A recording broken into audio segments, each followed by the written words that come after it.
Hello, everyone, and welcome to tonight's alumni speaker series, Writing for Comic Books and Beyond, with Steve Urena, SU's class of 2011.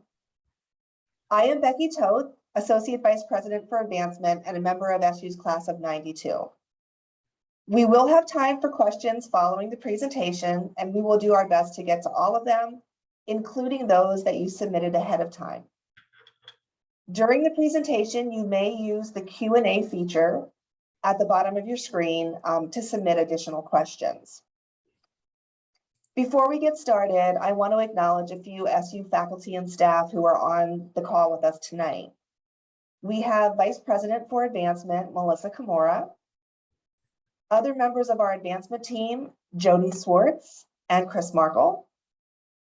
We also have Michael Dixon, SU's Chief Inclusion and Diversity Officer, and Chantal Gadori, SU's Admissions Visit Coordinator. To introduce Steve and to serve as our moderator, we welcome Kate Hastings. Kate is the Associate Professor of Communications and Film Institute Coordinator. I'll turn it over to you, Kate. Good evening, everyone. Welcome to this alumni event. I'm so happy that you've joined us, and I wish I could see all your faces, but in the webinar format, I can't. I can just see your names pop up. Some of you were my students and some of you were my advisees. So it's nice to see all of your names at least. We have Steve here with us today. Steve was the babysitter for my 5-year-old son, a student in my classroom, but now he's a senior copywriter for WWE. He has had multiple positions with WWE over the years, starting out with merchandising. He was the pizza boy during the fatherhood campaign. He's also a comic book writer and a former journalist. He graduated from SU in 2011 with a degree in communication studies and a minor in creative writing. He has also contributed to websites like Maxim and UFC. So Steve has a lot of experience for someone who's just been released into the world for 11 years. We have a lot of questions that you folks have submitted in advance. And I want to get started by having Steve talk a little bit about his story, and then we're going to turn to your questions, all right? Okay. So Steve, I wanted to start out with you. Before you came to SU, you had a radio show about WWE, didn't you, as a high school student? Yes. So before podcasts were big, which is even crazier to think about now, I used to have my own online radio show about professional wrestling. And even before SU, I used to, that's how I figured out I could write. I always loved professional wrestling. I wanted to figure out what could I do to be part of it, but not wrestle, because I am only 5'8". So that's, that's not going to work out too well for me. So I always wanted to go down the announcer path or the, broadcaster path. And so I used to interview wrestlers at 15. I would go to town, I'd go to wrestling shows instead of like my prom, instead of things like that. I'd lie about my age. I'd be like, oh, I'm only 20 and I was 15. And that's where I discovered that I could write. And I wrote my college essay on, I wanted to work in professional wrestling. And I think that helped me get in. And, so far so good. And SU really helped me get there. Well, I remember meeting you at an admissions open house when you were busy telling me all about your radio show. And I even remember the hat that you were wearing. Then you started at Susquehanna, and talk a little bit about courses that you took. Sure. That were part of guiding your way towards this career in professional wrestling and then later comic books.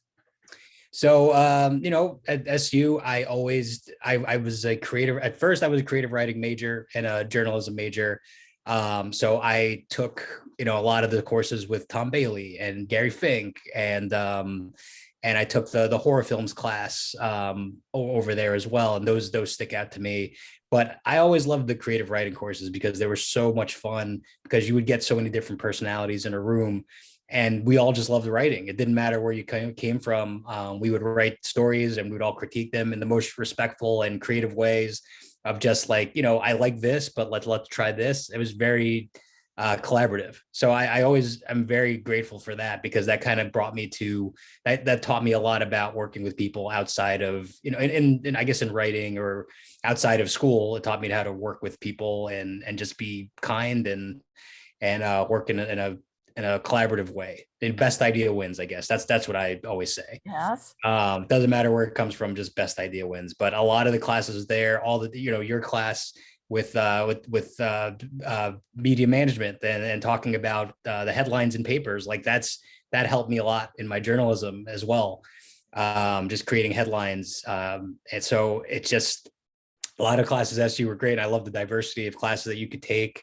And, just the friends you made from all different walks of life. I had such a great time in Susquehanna. Well, tell me about the process that you use both in WWE when you're creating sort of an arc for one of the wrestlers, but also the storyline arcs that you create for your comic book characters. So at WWE, I'm more of an idea guy. I don't write the show, but I do. It's more of enhancing the characters. So say somebody needs a new catchphrase, they'll come to us. Somebody needs a new nickname, they'll come to us. But within the comic book world, creating a story, it's just whatever I can think of that'll make me excited. So like if I wrote a comic called Slowpokes, which is about fast killer sloths. And for me, that is exciting because I'm like, that's probably never been done before.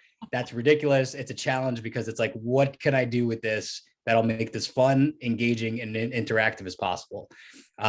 So that's usually what I do for that. In terms of the comics, I'll sit on an idea for a little bit, and then I'll just create an outline. So okay, so I guess my process will be this. I do an idea dump where any idea I have for this thing, I will just throw it all on the paper. So like as crazy as it gets, anything you want, you throw it on this paper because it's free. You're free to do whatever you want to do. Okay, pause a second. Sure, sorry. You're using the word paper. Yes. But you probably literally aren't putting it on paper. So do you take an iPad with you everywhere to capture? I have a notepad on my phone. Okay. And I will just, whatever ideas I have, I'll just throw it on this paper or on this notepad, I guess, for the 21st, 21st century now. And just free, any idea I have, throw it on there. And then start forming an outline, which is like your roadmap. So if you're writing something, this outline will help you get to where you need to be. So I'll try to piece in the puzzle piece all these ideas and be like, all right, maybe this works here, maybe this works here, and kind of craft it where it's like, okay, here's a beginning, here's a middle, here's an end. And then when I'm doing the panels or writing the panels, I'll use the outline as my roadmap. And that's what kind of guides me. So if I get lost, I'll be like, all right, I got to go back to here. This is what I need to do. And I'll go from there until completion. And I'll just keep, as I write, let's say I started with 1 page and ended with 20, I will keep going to the first page and just rereading it over and over again, just making sure everything is right. And changing this around until it's crafted. And then I'll have either my girlfriend or somebody that I'm really close with read it, and they'll give me their red circles of like, all right, this makes sense, this doesn't make sense, and keep going from there until it does. Okay, this is a perfect moment to introduce one of the questions from one of our audience members, and that would be Dan Ditzler from Eagleville, PA, asked, wondering if Steve is a Marvel guy, a DC guy, both or neither. What are your comic book influences? So I love all comic books. I love Marvel's voice. I love DC's voice, but I also like the indie comics because they're a little bit grittier and they're a little bit more not as polished as Marvel and DC, but sometimes you get a lot of great stories out of that.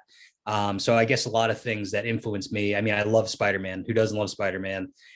Green Lantern was my guy growing up. And then as I got a little bit older, a comic series called Preacher was one of my favorites by this guy, Garth Ennis, very gritty writer. It's about a guy who has the voice of God, and he has to kind of, and he's a preacher. He's figuring everything out as it goes along. It's very, very well done. And right now I'm reading Stray Bullets, which is an indie comic, which is about crime basically, but it's in vignettes, and it's very interesting because the vignettes are just like, here's this character doing this, and it kind of builds a bigger world as you keep going on.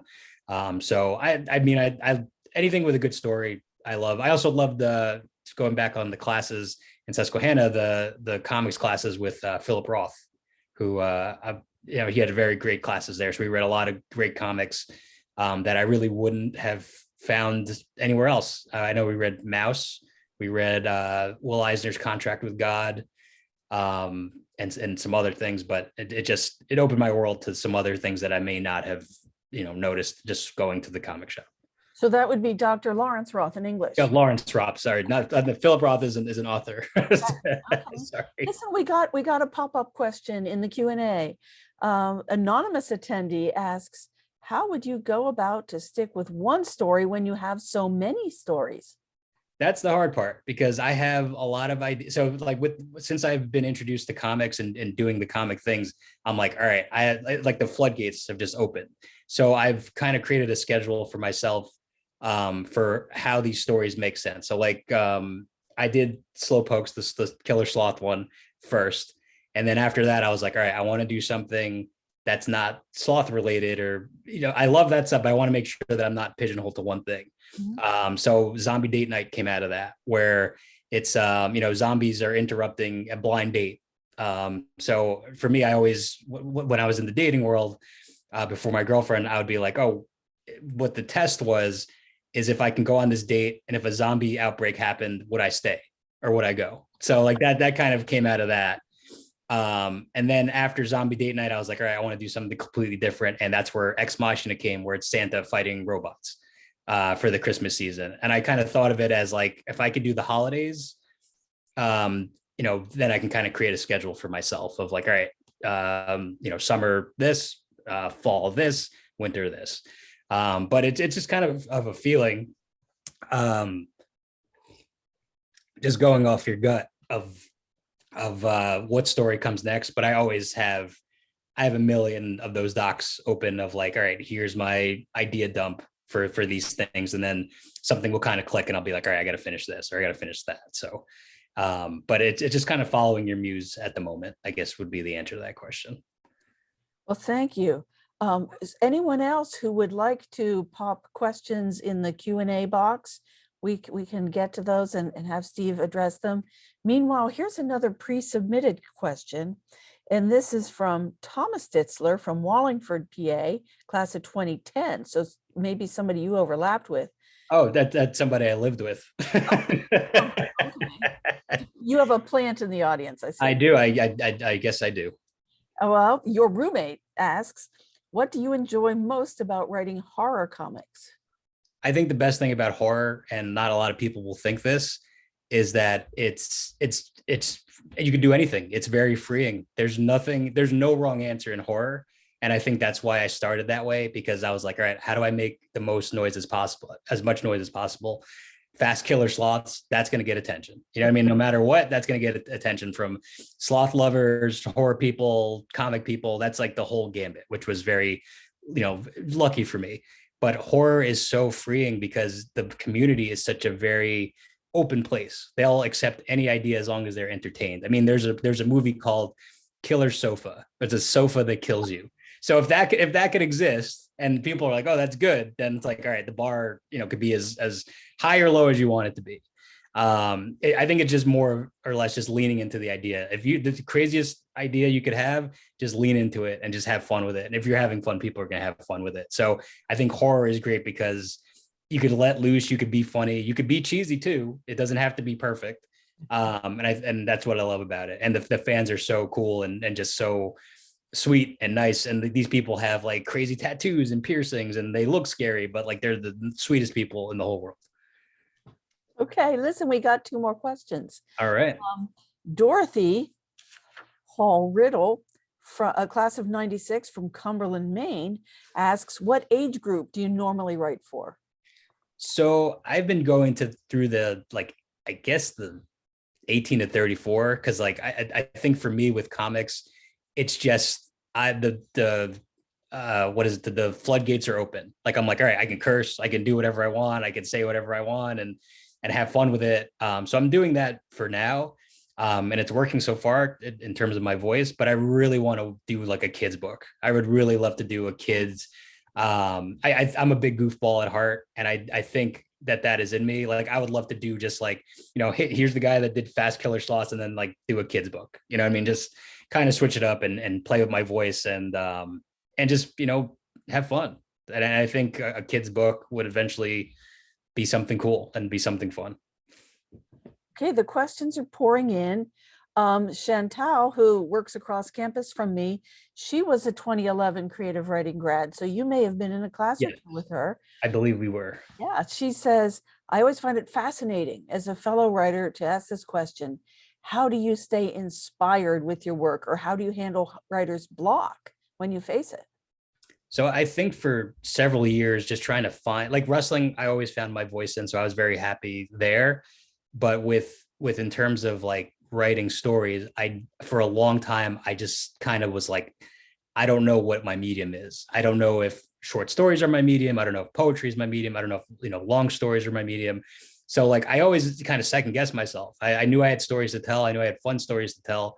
I just didn't know what my outlet was. So when I took comics experience, which is a comic book writing class, which kind of like opened everything for me, that's when all these story ideas I had for years and years and years, and I would write them down in my phone or in my computer or whatever.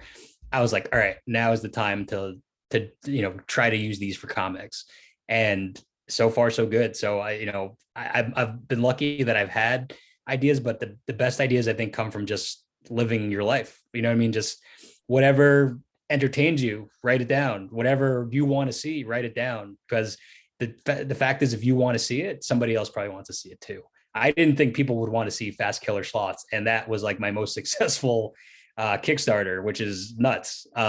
So I think if you have an idea, if you have a dream, if you have an idea, put it on paper or start figuring it out, because people want to read it. I want to read it. I want to support. So, that's for me. But writer's block, I think just talking it out with friends, like me and my girlfriend will get like Zombie Date Night. I worked with her on that. Like she was my editor, I guess, because I thought it would be a good thing. Because I was like, all right, in the campaign, it's about dating. So like if I'm working with my girlfriend on this, like we'd have a good story about it and we could figure it out.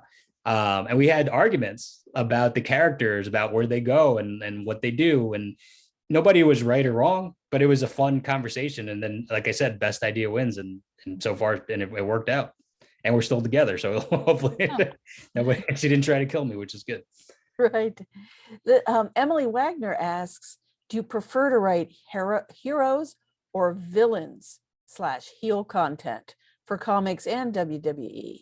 Oh, villains. Villains are the best. I mean, there's a lot of heroes out there, of course, but my heroes are always flawed. My heroes are always like not perfect. So I love writing that way. But villains definitely, because villains are more fun.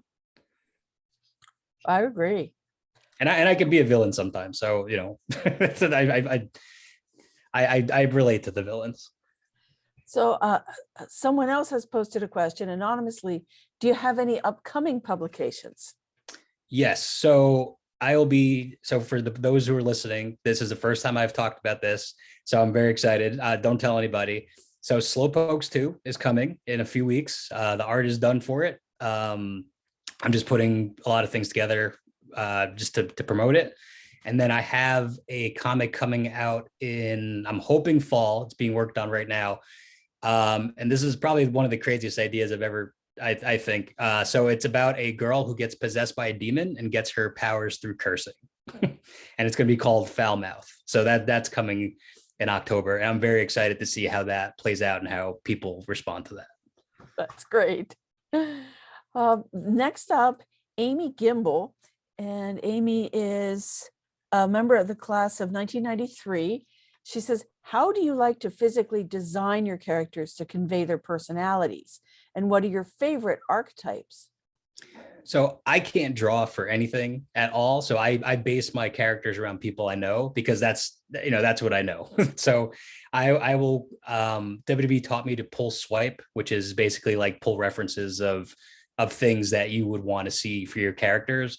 So with my characters for each comic, I always want to have as much diversity as possible because that's how I grew up. I'm Puerto Rican, Dominican, and Chinese. So like I'm a melting pot. So I want to make sure that in my comics, there's as much a melting pot as possible. So I will be like, all right, make this character Chinese, make this character albino, make this character African-American, whatever I can do to just broaden the spectrum and broaden the horizon and have those characters in comics, I think is important. But I definitely base it around people. I mean, especially with names, I'll just combine names of people I know.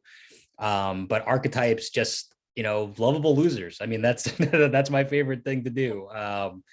And just like flawed characters where, yes, they might be good at one thing, but they, suck at another. I don't want to make anybody perfect. I want to make everybody as real and as authentic as possible. And I try to put as many stories from my own life or from things that I've been introduced to into the characters, just so they feel more real.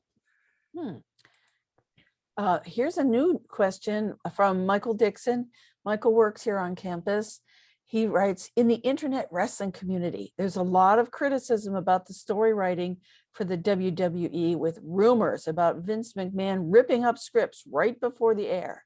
What storylines are you currently involved in, and which have you been most proud of? So I do not write the storylines in terms of like Raw and SmackDown, but in terms of creating content, I've watched wrestling my whole life. And I've had very positive meetings with Vince McMahon. Vince McMahon has been very kind to me.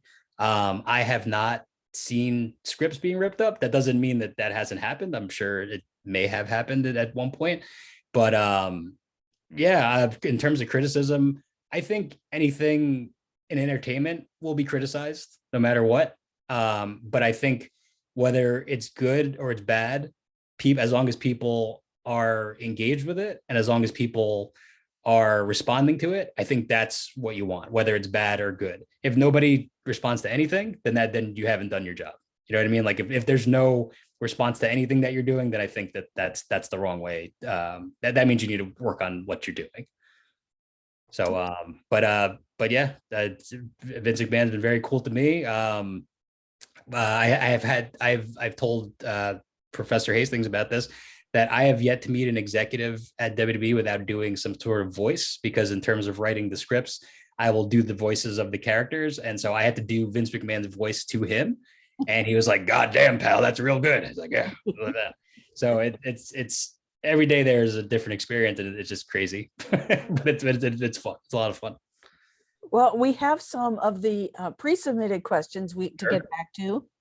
Here's a philosophical one, and I think it's a neat question. All right. So Don Reynolds asked, are comics paper movies or something more? I think they can be considered paper movies, because that's kind of how I see it. I see it very cinematically of like, all right, but comics are still a medium in itself, where there are rules to follow. There are things to do, like the page turn, like making sure that like when you do your scripts that like you're thinking about that, like when you're turning from page 2 to 3 and like it all fits. I think in comics you can get away with a lot more things because it's drawn. But yeah, I definitely see, I definitely see it being paper movies. And I do think of it like that, where it's just like, all right, how does this shot go to this? Like, when you're reading it, making sure that everything kind of lines up. Because if one thing is wrong in your comic, like even just like the mood or like something, it all just gets derailed. So I do look at it very much cinematically. Thank you. We have a new question from online. Mike Barrows, who's the class of 2011, probably another roommate of yours. Another roommate. Yep.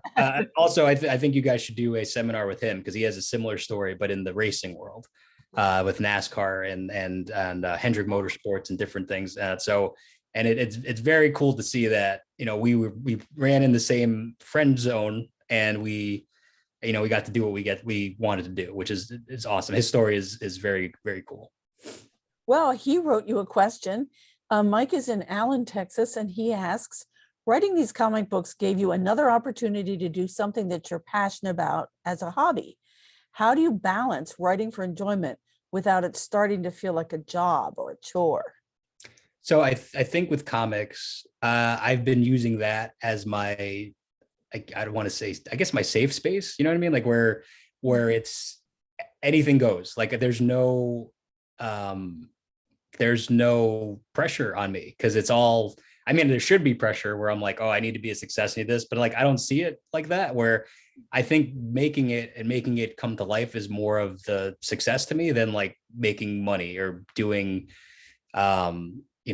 getting praise. I think as long as like one person reads it, I'll consider that a success and I'll be cool with that. But with the comics, it's such a freeing place where like I can do whatever I want and nobody can tell me no, nobody can tell me, oh, you can't do that.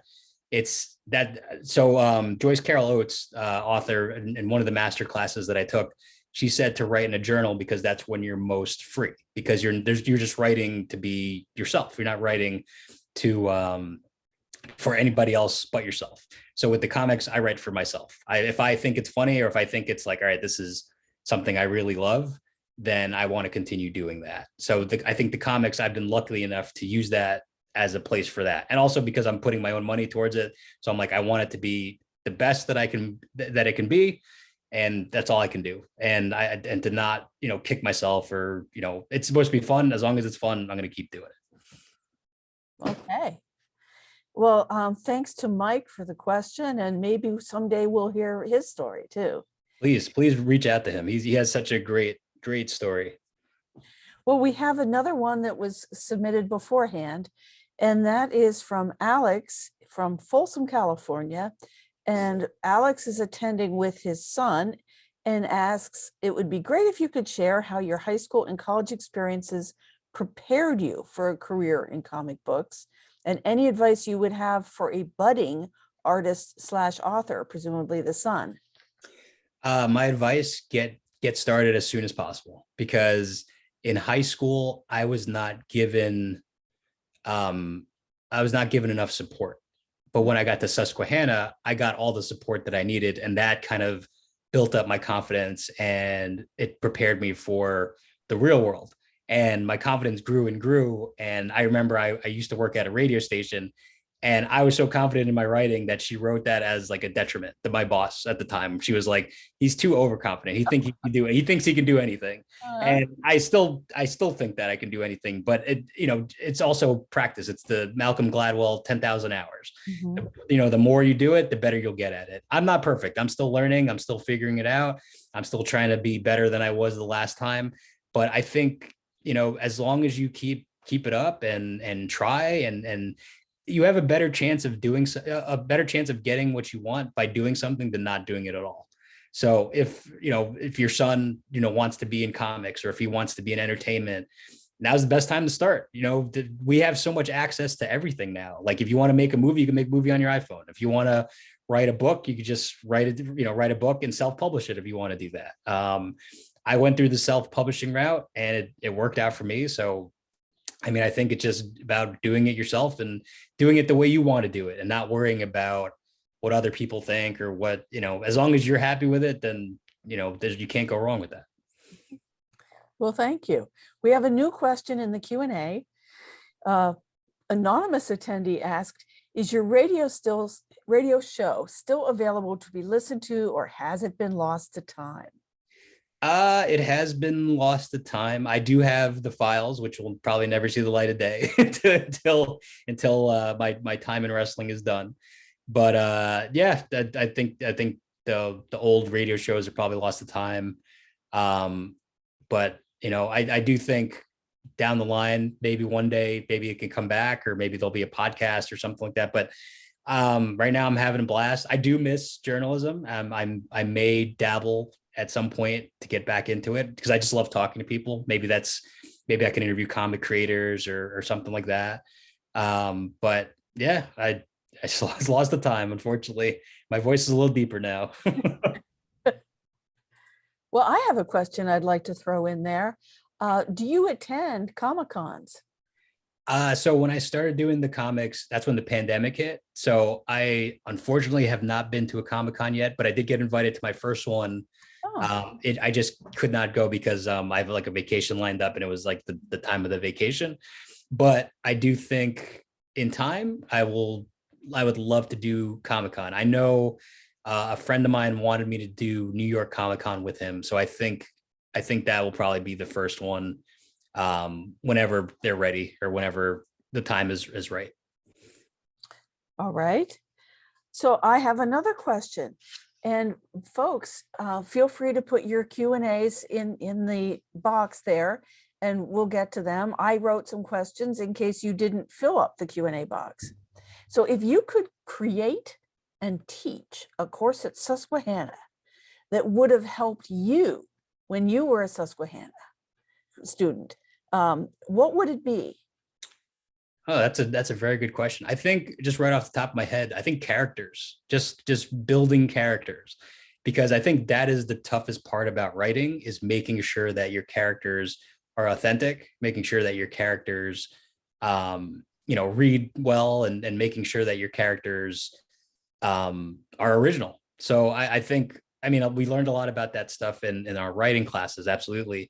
But I think if there was a course just designed for building characters, what are their names? Where do they come from? What are their motivations? What are they doing for this?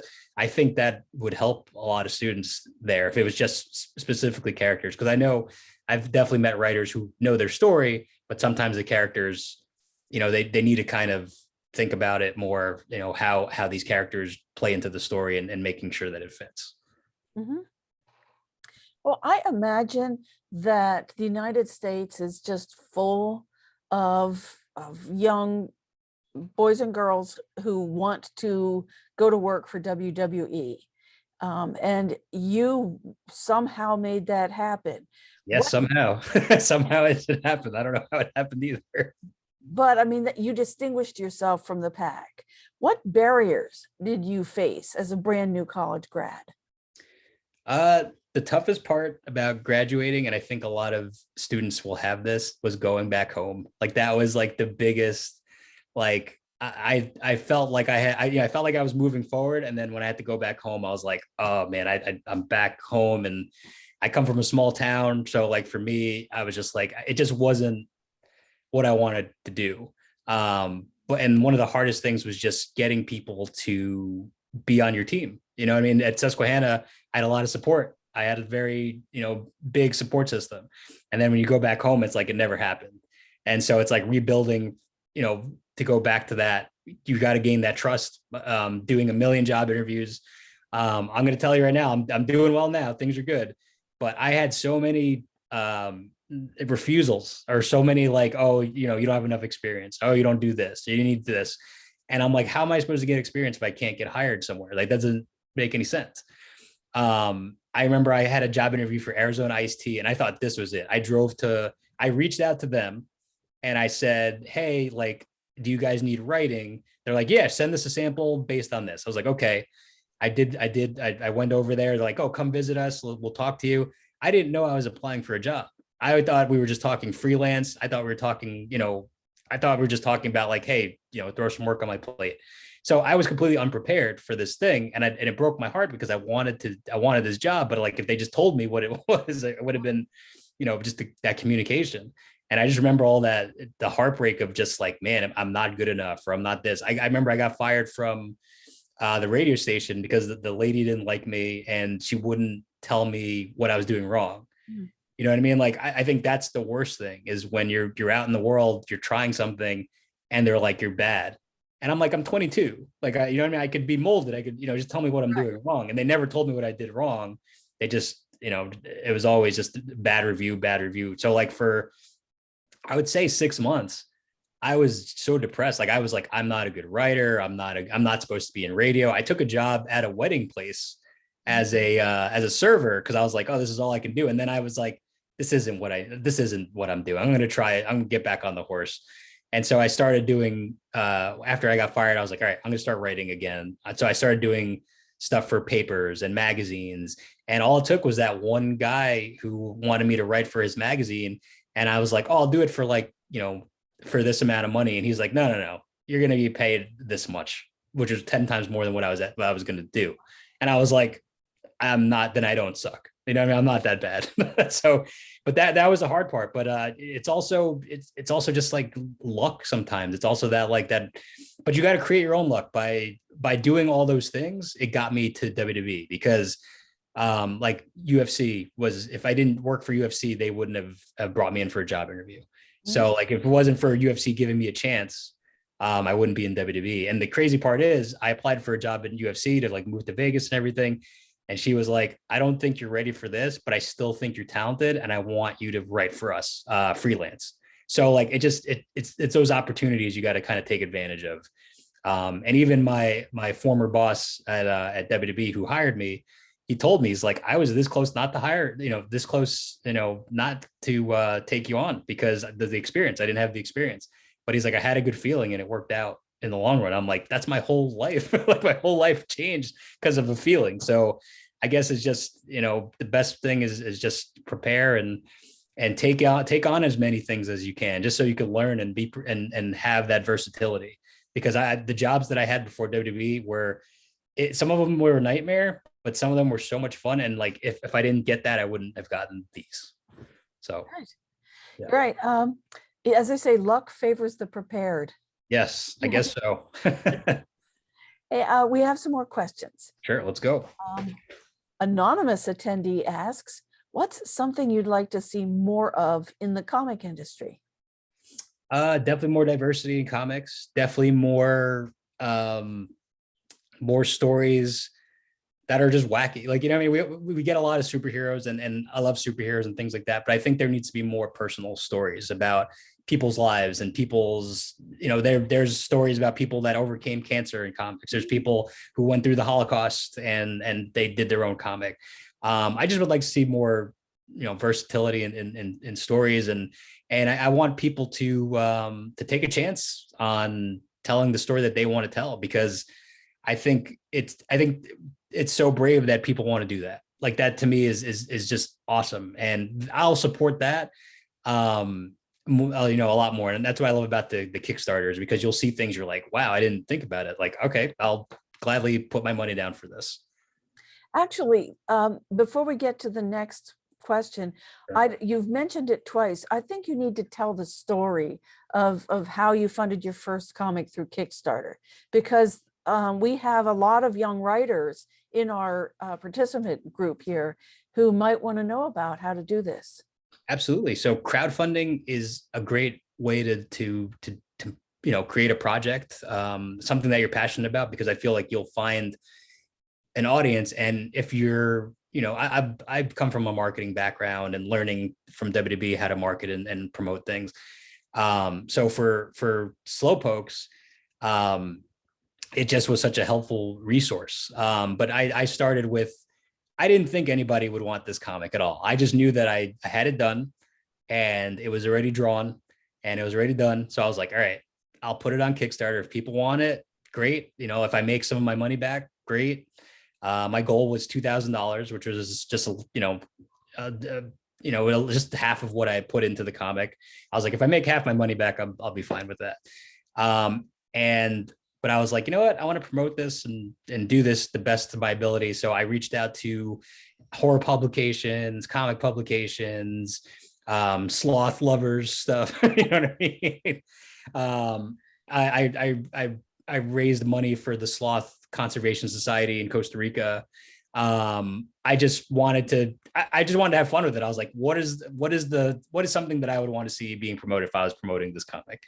And Kickstarter was great with it, because once they put it on their page, so many people, if it gets traction, they'll put it in right, you'll get space right where you need it.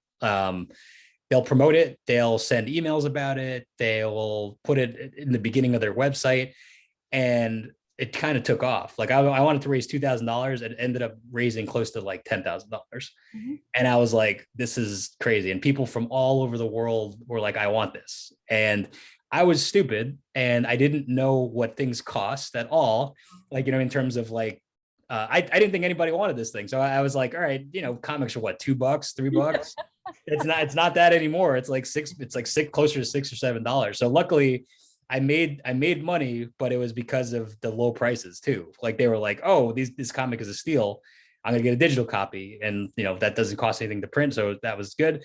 But yeah, just word of mouth and having fun. If people see you having fun, you're gonna get your audience. So I would go on these online radio shows or comic radio shows or horror, do horror interviews, and they saw the art for some of this stuff and they were like, this is crazy and we have to support this. So here, I could even show, hold on, the cover for Slowpokes. Let's see here.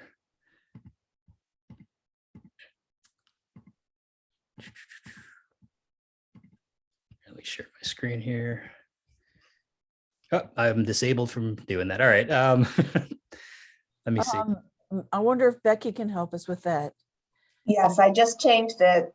All right, Try it again, please. Let's try it again. So this is the cover to Slowpokes, featuring my own head being decapitated by a sloth. So for me, I was like, if this is my only comic that I'm ever gonna do, I'm gonna kill myself on this thing. So, and that's my head right there. So that's one of them. Let's see, here's while we're here, here's the cover for Zombie Date Night.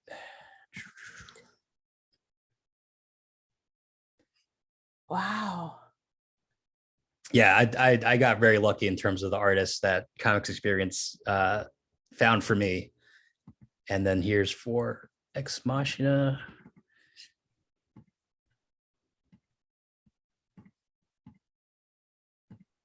Let's see, this picture, there you go. That picture's not great, but Santa, robots, But I also have a merch background, so I wanted to make sure that we had cool merch too. So let me see if I can pull up this Slowpokes t-shirt. Who handles the fulfillment for your merchandise? Me.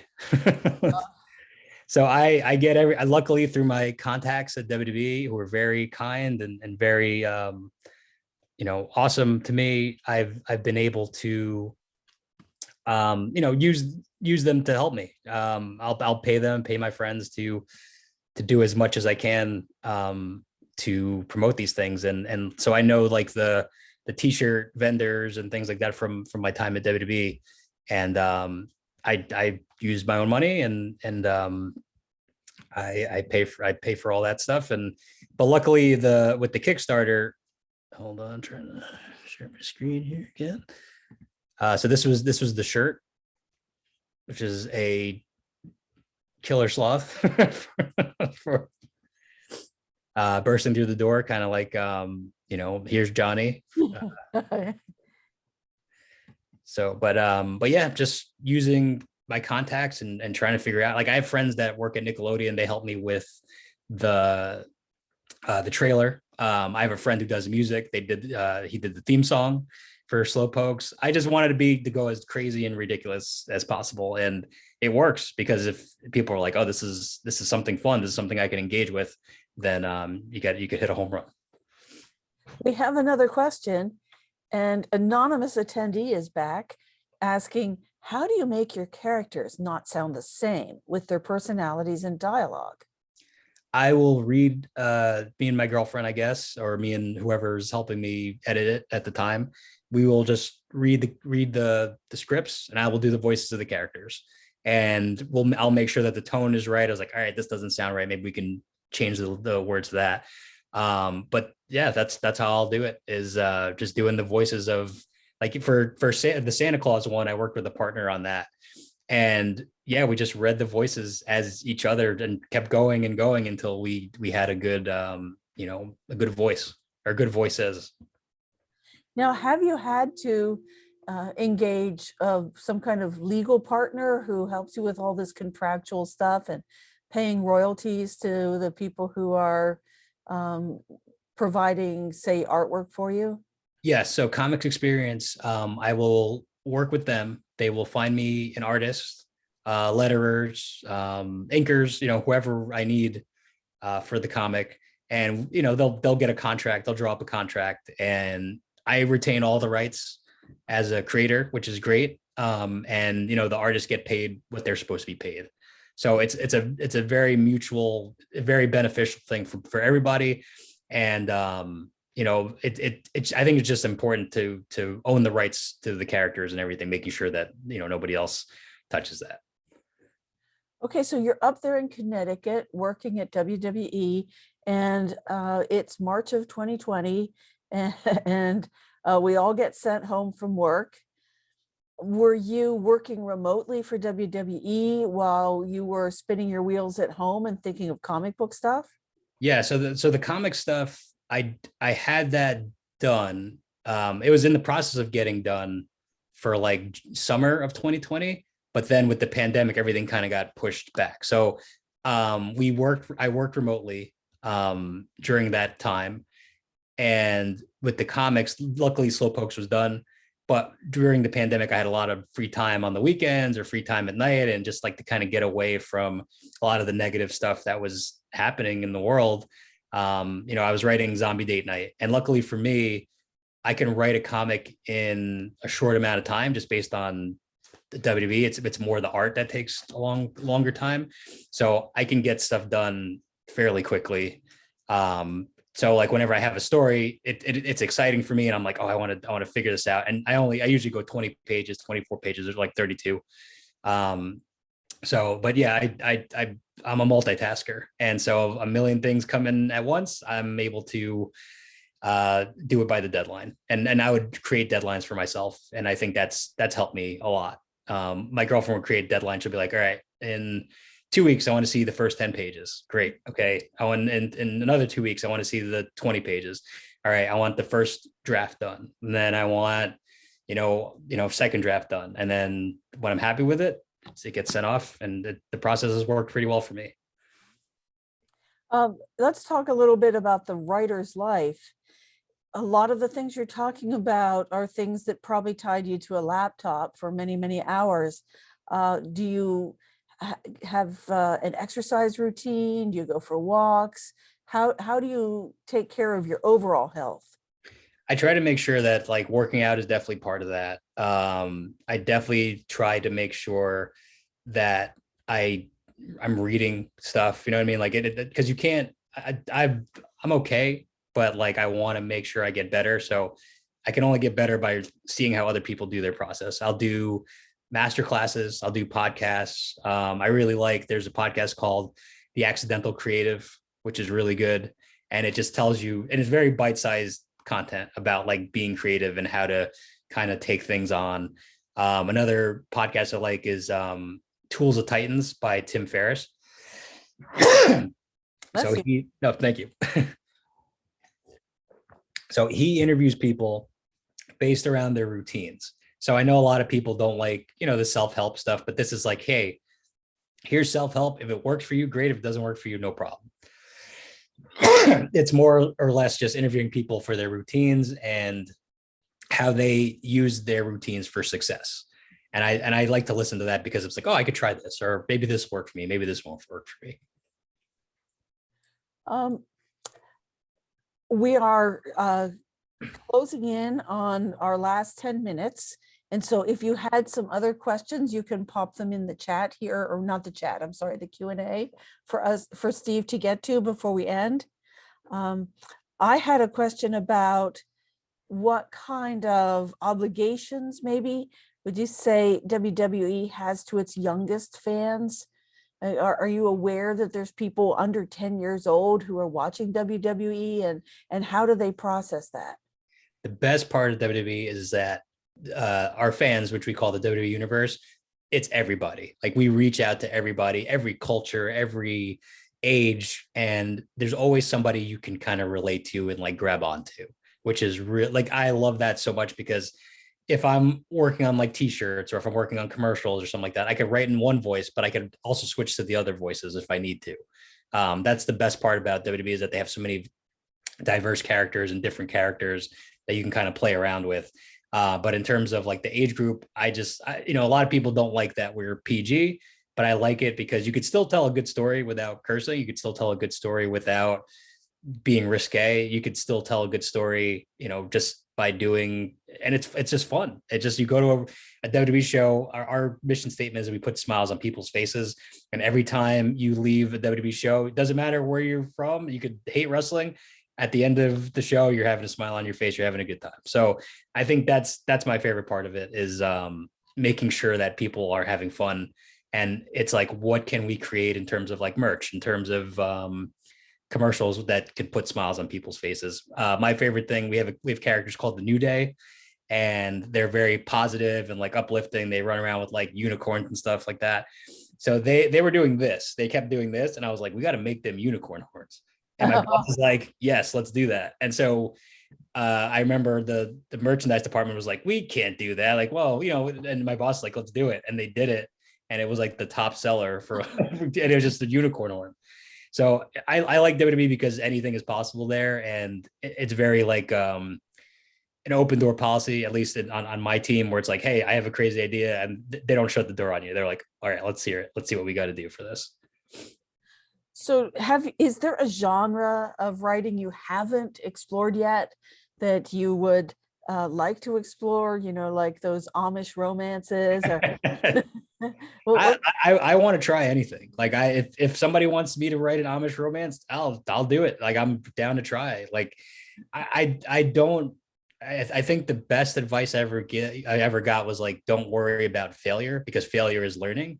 And failure is learning. Like there's no L's in life. There's only lessons. Like everything is a lesson. Everything is figuring things out. And will I fail in comics? Maybe, but like at least it's a learning experience. Like, all right, don't do that. Or like don't do this for that. But I want to try anything. I think a musical. I think I would like to write a musical. That's been on the list. So I've written songs for WWE. I've written like, one of my favorite things is me and one of my writing partners, we do our Christmas card every year. So like every year they're like, what can we do to promote WWE on Christmas? And they kind of let us do whatever we want. So we were like, oh, well, why don't we write our own version of Deck the Halls? And we wrote it in like 2 hours, and we're like, this will never see the light of day. Like this will just be us having fun with it. And so we sang it to them, and my boss is like, we're taking this up there right now. And they recorded it. They put us in the soundtrack. I can't sing at all, but they put us in the voice edit. And my favorite thing, and like this will never get taken away from me, they played it in Madison Square Garden, which is my favorite arena of all time. And I was like, something I sang ended up in Madison Square Garden. Like that is such a crazy thing. And it just, yeah, it's so a musical. I would love to work on that. I think that'd be fun. But yeah, anything writing related. I think a movie would. I mean, with Slowpokes or any of these comics, one of these things have to hit. Like I don't know which one. I don't know what will hit, but like somebody somewhere someday, maybe 10 years, 20 years from now, will be like, we could do this as a movie. We could do this as an animated thing. We could do this as whatever. And I'm like, I'm ready. I'm down for it. So I'm open to any form of media. As long as it involves writing, I'm open to give it a shot. Wow, that really sounds like valedictory remarks. So I think we can wrap it up. So I need to thank everyone for coming to this night's event, all of you alums out there. And we have an alumni speaker series, and you can check it out at www.sualum.com. Our next webinar, which is Tuesday, June 14th at 7 p.m., is called The Arctic Climate Change and How to Get Involved. All right. Most of our events are recorded, and you can view them on SU's YouTube channel. So even tonight's Steve Urena event is recorded and will be on YouTube. And thank you so much to Steve. It was great to be with you again after all these years. Thank for you. sharing his expertise on this topic. And have a great evening, everyone. Hold on. Could I end on one more story before we? Yeah. Okay. So You've got about 5 minutes. 3. 3 minutes. All right. I know you, so it's 3. Okay, there you go. So 3. So to share this final thing, one of my favorite stories at WWE, on Halloween, I dressed up as Fanny Pack Rock, or Dwayne Johnson, and my boss sent it to him, and The Rock replied back, and he said, I guess we are I guess he's the coolest guy in the office, hashtag Fanny Pack Kings. And I was going to show you the picture, so let me see. I want to see if everybody thinks this is good. Hold on.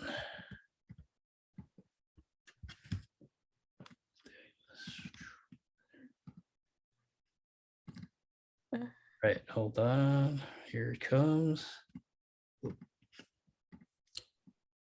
So here it is, my picture as the rock. So hopefully I did it justice. That's unforgettable. Your fanny pack. Becky, any last words? I just want to thank you both. I thought this was a wonderful webinar. We really appreciate your time. And thanks again and have a great night, everyone. Thank you so much. Thank you for having me. Appreciate it. Till next time. Bye-bye.